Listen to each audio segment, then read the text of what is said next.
Hi Leo, it's Becky and we are here to do the eclipse reading for your sign. It is a full moon lunar eclipse occurring on January 31st and it is in your sign, Leo. 11 degrees 37 minutes of Leo. It's a full moon.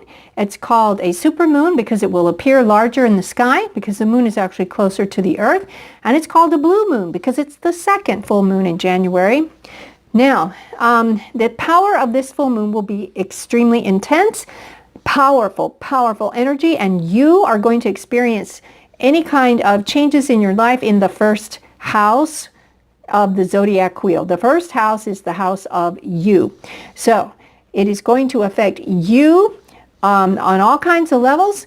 We don't know exactly how. We're going to ask the angels to help us see what we might expect, but you are the person of the hour, definitely. Keep in mind the energies of this full moon are going to last, from what I've been reading, 3 months at least. So if nothing big shifts in your life in the first few days or even the first couple of weeks, just understand that this thing will be really sending energy our way, really life-changing energy, all the way through the end of April. And maybe even beyond, but from what I was reading, through the end of April. Now, we have got Wheel of the Year Tarot. We're going to be using this to help us. And we have also got Ask and It Is Given. These are cards that have been channeled and designed by Esther Hicks and her husband Jerry Hicks. And Esther channels a group of celestial beings called Abraham. That's what they call themselves as one collective there. And Jerry has since crossed over to the other side, but Esther is still channeling Abraham. So we'll see what the messages are for that. So let's get started. I've created the sacred space. Here we go. Angels, we're reading for Leo. Leo for the eclipse of January 31st, 2018. Leo eclipse, January 2018. Leo eclipse, January 2018. Leo eclipse, January 2018. Leo eclipse, January 2018. Leo.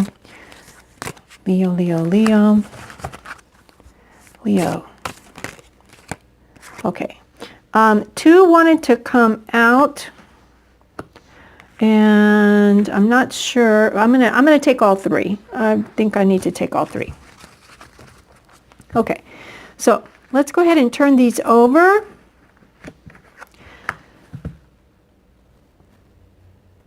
All right.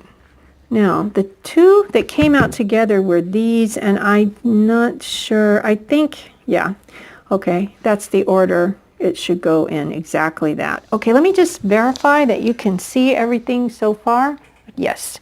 And of course, I'm going to be showing you the cards one by one as we continue.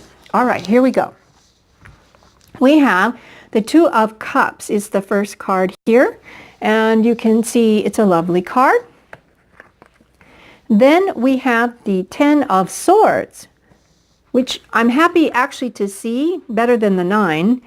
And then we have the Princess of Wands, or the Page of Wands.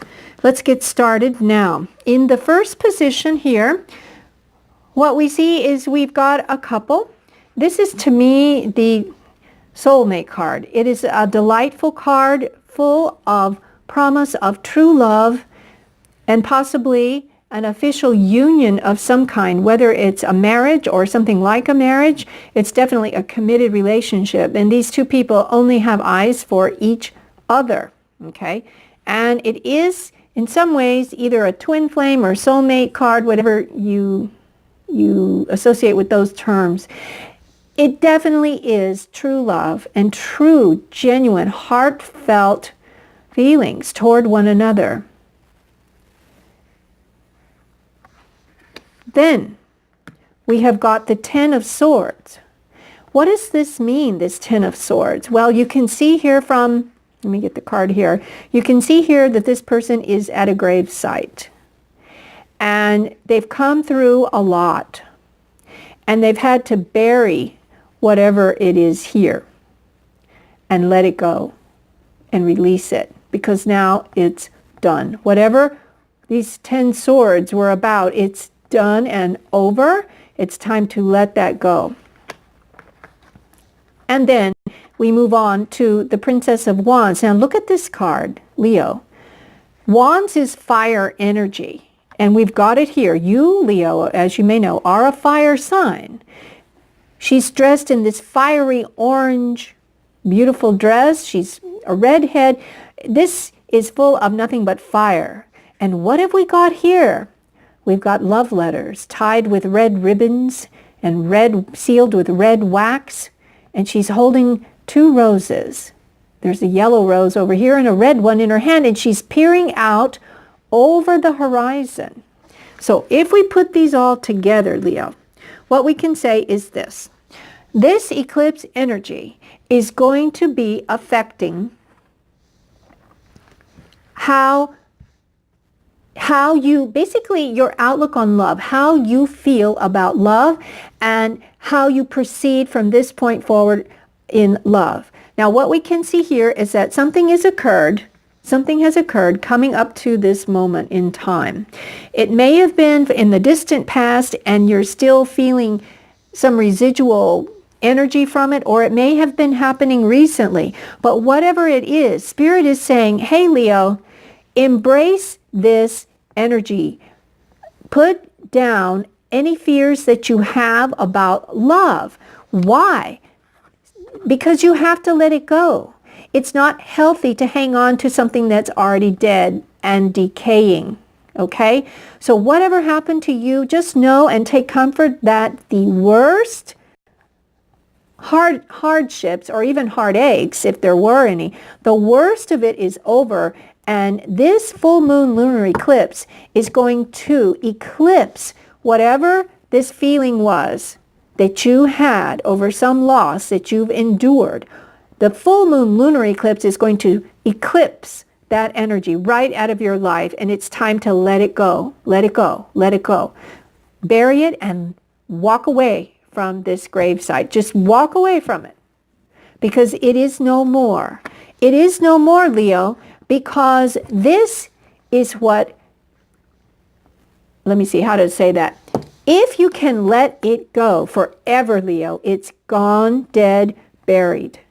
There is no reason that you need to hang on to anything like that, any energy like that, because if you can, look at this. This is a card of hope. It's almost in this situation to me a card of fresh air blowing in, almost like a rebirth of your ability to love. It's a rebirth of your ability to love, Leo.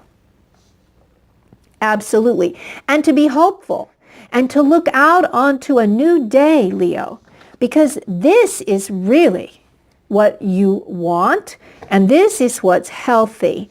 What's not healthy is that.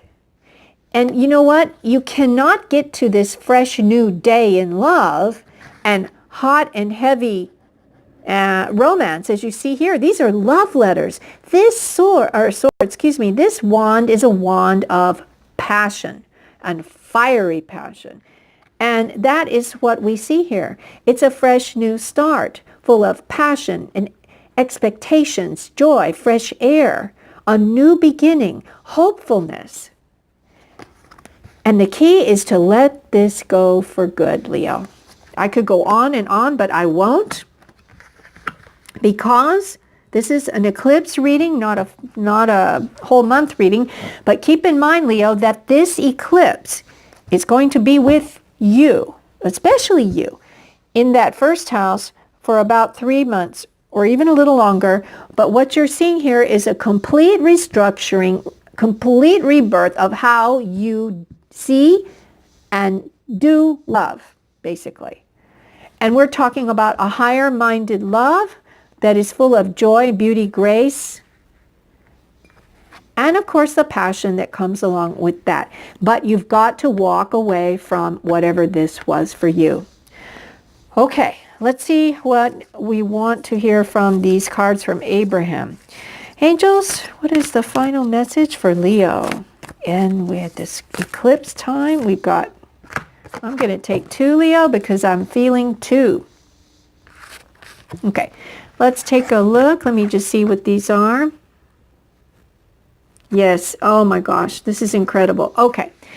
Now, as you can see, this card, Leo, it's a beautiful little artwork. We've got a girl and a little boy, and it says, Abraham is saying to you, Abraham meaning the celestial beings channeled by Esther Hicks, it is not about controlling my thoughts. It is about guiding them. So if you find yourself going to this dark place where you're mourning something or grieving over something that's past and that's dead and gone and buried, know that it is within your power, Leo, to guide your thoughts away from this to the new day. Let's read the back. I will read it to you only because it's hard to read on camera by yourself. The print's kind of small. It says, we are not encouraging you to make an effort to control your thoughts, but instead to more or less guide your thoughts. Reaching for the way you would like to feel is an easier way to hold your thoughts in vibrational alignment with that which you believe is good. You want this. You cannot hold thoughts of this if you want to have that. All right? Now, in your case, Leo, another card wanted to come out, and it says this: I will never cease being or desiring. So this desire, she's almost like desiring and enjoying this situation she's in with these beautiful love letters. She's desiring. She still wants to achieve this great love and to partner with someone and experience this great passion in life. And that's what they're reminding you. No matter what, just by virtue of being alive, Leo, this is your birthright. So you need to embrace that and know that it is yours. As long as you're breathing, your soul wants to experience all of the wonderfulness of this earth, of this earthly plane that we're on. And it is your birthright. And you're in control of whether you let that go to move into this energy or not. Just know that. And it says here, you will never cease to be. New desires will be constantly born within you. Source, meaning source energy, or God, Source will never stop answering your desires, and your expansion is therefore eternal. And so, you may begin to relax if, in this moment, there is something you desire that has not yet come to fruition. Leo, this is exactly what we're saying. If this is what you're desiring, and I see that it is, if it hasn't come to you yet, because you've been stuck in that energy there, know that your desires will be answered as soon as you, let's go back over here, as soon as you control your thoughts. Or not even controlling, but guide them. When you feel like they're going off the rails, guide them away from this. Remember what it is that you want, and think and feel this energy. And it has to come to you, because that is the way source energy works. The law of attraction. It's all about that. Or in physics, as they say, it's a quantum field, so to speak. And you've got the power that is within you. Wow, Leo, I think yours was a little long, but I'm glad we did it. We had an extra card here and an extra card there. I hope you enjoyed it. I will be back a little bit later on this week or toward the weekend with your February love reading. Until then, bye-bye.